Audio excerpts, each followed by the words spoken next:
How to Become a Pirate, Counter-Economics in the Time of Covid-19 by Graham Smith, May 12, 2020. One fact needs to be dealt with right off the bat and put openly on the table before any meaningful discussion on agorism or counter-econ can be had. We are facing a violent threat. The state does not play nice, play fair, or have compassion.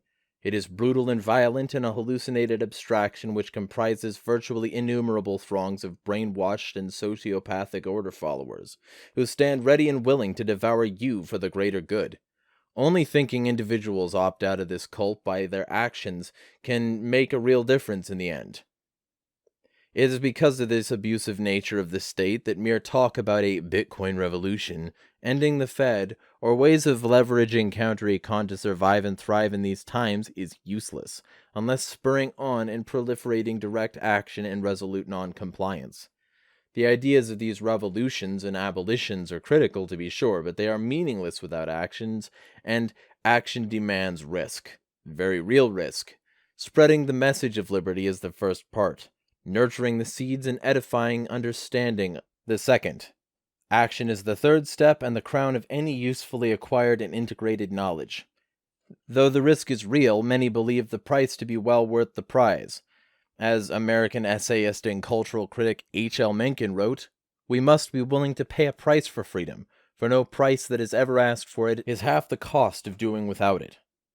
What is counter-economics?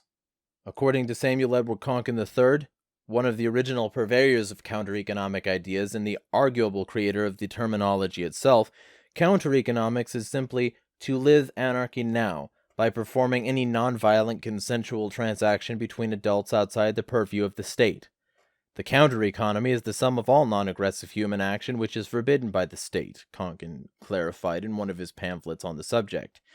In practical example, counter-economics is engaged in, intentionally or otherwise, by nearly everyone. Cash jobs, labor trades, barter with neighbors and friends, failing to declare purchases at airport customs, mistakenly or intentionally underreporting or not reporting taxes, illegally immigrating to a less violent state, downloading pirated files on the internet, accessing restricted information, having a yard sale without permission, feeding the homeless, obtaining illegal substances, unregulated currency exchange, unparalleled markets, collecting rainwater, saving seeds, renting out a room without the state's permission, buying a Bible, selling access to one's body, accepting gas money for carpooling, obscuring Bitcoin transactions. All of these are or continue to be illegal somewhere in the world. The key to understanding counter-economics is to understand that even though an activity might be deemed black market by mainstream voices and so-called authorities, it's all the same acceptable if no party to the transaction has had their individual self-ownership or by extension property violated. Counter-econ in the time of Covid-19. For those that have lost their jobs, careers, and livelihoods due to violence-backed state mandates in the midst of this Orwellian coronavirus hysteria, counter-economics becomes an indispensable tool. Did you receive money from friends or loved ones to weather this storm which you will not report to the state? You're now a criminal. Do you have a shuffled Bitcoin paper wallet stashed under the sofa for a rainy day? That could be an issue down the line. Organizing an illegal farmer's market? Heinous. Of course, none of these activities are inherently violent or criminal, but that's not what matters to the state. What matters to the state is unquestioning compliance and obedience no matter what. As mass media is progressively filled with videos of swarming jackboots ripping young children from their parents in the name of safety, surveillance drones and robots, conflicting and wildly contradictory official stats, Pavlovian behavioral directives, grim forecasts of unprecedented economic fallout, starvation, famine, depression, suicide, and death, not to mention tech billionaire contributors to government health organizations, magically becoming medical experts and authorities. Only the naive or underinformed could imagine this madness is going to end anytime soon, or that it's meant for anyone's good health and well-being. It is pure, unadulterated, pedal-to-the-metal narrative force-feeding to the end of complete draconian sociopathic control. So, what can we do? Modern-day pirates. 3 metrics for practical counter-economic action. The answer, as far as the author can see, is a simple one. Become a pirate. Do whatever you damn well please to survive and thrive in non-violence. What this looks like in practical terms is different for each individual. Everyone must know their lines in the sand which must not be crossed, their plans for action and defensive attack, and the risks they are taking on by engaging in counter-economic activity. Mental, spiritual, and physical preparation is key. It's been said that in the golden age of piracy on the sea, the best were not the most infamous characters like Blackbeard or Captain Kidd, but those that never got caught. When survival is the game, staying undetected is key to longevity. Some pirates were escaped slaves or defectors from state naval forces, kidnapped from their lives on land in the cities and forced into servitude on a ship. In other words, when justice and the law became corrupt, the only way for them to survive was to mutiny and become outlaws. In short, practical counter-economics typically involves hard-to-detect, or not worth the time to investigate, actions, which take place outside the purview of authorities. 3 practical metrics by which to evaluate and consider such activities are as follows. Is it decentralized? Is it nonviolent? And is it worth it? Decentralized economies mean that law enforcement is less likely to investigate actions due to the lack of a large centralized target. Your small farmer's market group on Signal encrypted chaff, for example, is unlikely to garner much attention, but those thousands of dollars, crypto and metals stealthily changing hands for food, while likely a pittance to the eyes of the state revenue collectors, could mean the world to the scattered individuals transacting and surviving thereupon. Start an openly advertised huge group, however, and the state thugs in blue might show up sooner than later, no matter how morally legitimate the business is. Nonviolence is the second key metric, without which an action is no longer counter-economic in the Konkinian or voluntarist sense. It is also no longer moral. The moment a nonviolent individual is being defrauded, robbed, or otherwise violated, the action is illegitimate. The final factor, and arguably the most important, is a completely individual matter involving cost-benefit analysis. As anarchist activist Larkin Rose states in his groundbreaking audio treatise, When Should You Shoot a Cop?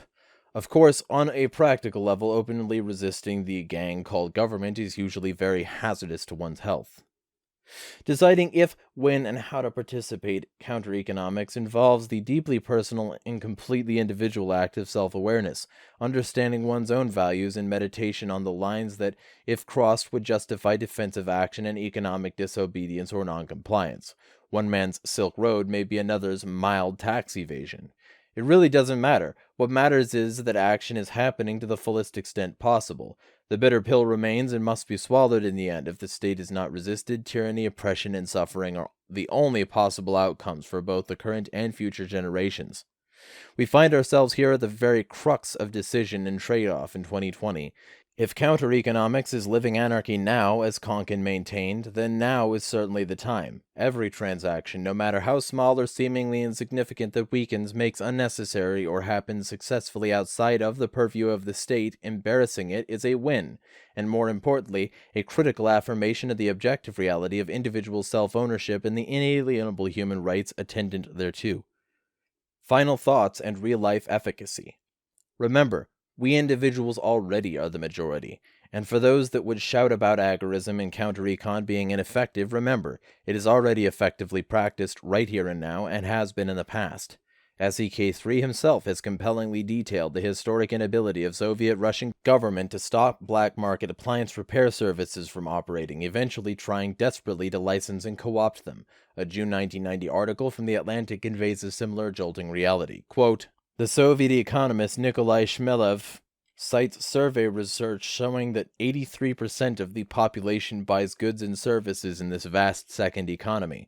In cities, almost half the apartment repairs, 40% of auto maintenance, a third of appliance repair, and 40% of all tailoring and shoe repair happen beyond the gaze of Soviet statisticians. Owing to waiting lists at Soviet hospitals, anywhere from 4 million to 8 million of the abortions performed annually are done illegally, and 15% of all new housing construction, some 170 million to 180 million square feet a year, goes on outside official channels. While abortion is a violation, apologies to the late great Murray Rothbard, but the eviction argument is not logically sound, and a topic best dealt with not by the states, but local communities of property owners, this message is resoundingly loud and clear all the same. Free markets are indestructible, necessary, and useful, especially in times of oppression. Now, as COVID-19 is being exploited as a scare tactic to rip freedom away from individuals across the globe, counter-economic action is critical, not for some big grandiose vision of revolution, but for individual survival. The pipe dream visions of the movement and mass revolution are silly, like the music-starved folks in old Russia transforming discarded X-rays into jazz records so their very spirits were not utterly broken. So must the modern-day pirates of Corona Mania hoist the black flag and get to work, in whatever peaceful ways possible, for their own individual survival, dignity, and legacy. Once a large enough number of individuals understands this, then the big movements come about on their own as natural and spontaneous consequences and not new oppressive states. End article.